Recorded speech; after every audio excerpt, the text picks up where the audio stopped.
Hello guys! Buhay OFW.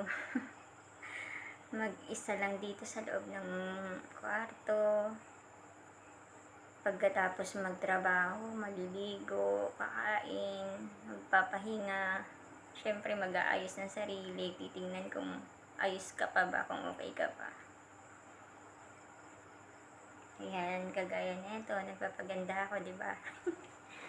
Para pag uwi ko ng Pinas, hindi naman ako mukhang haggard. Konti-konti lang. Shoutout nga pala dyan sa Pinas. Sa family ko, sa mga anak ko, sa tatay ko, sa mga kapatid ko, at sa asawa ko kay Jimel Gaur. Keep safe sa lahat. Tsaka nga pala sa family Gaur nga pala. Sa mga tropa ko, syempre. Tsaka sa mga marites dyan sa amin.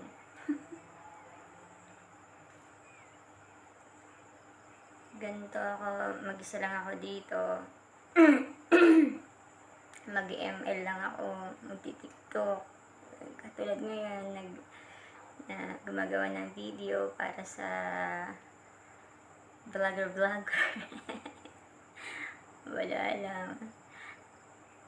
Gusto ko lang mapili nyo din yung napipili namin mga OFW. Mag-isang kumakain, kinakausap ang sarili sa salamin. Katulad ngayon, di ba?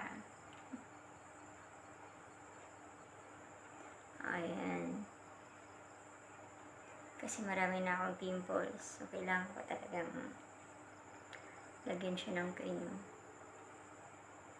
Diba? Tapos massage ng konti yung aking face lock.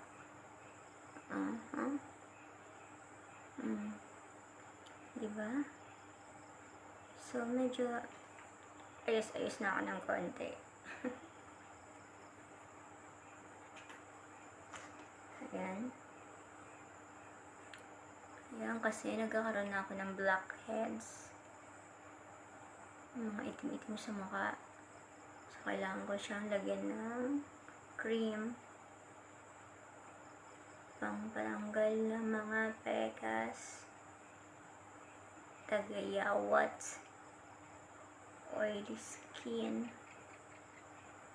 Ayan.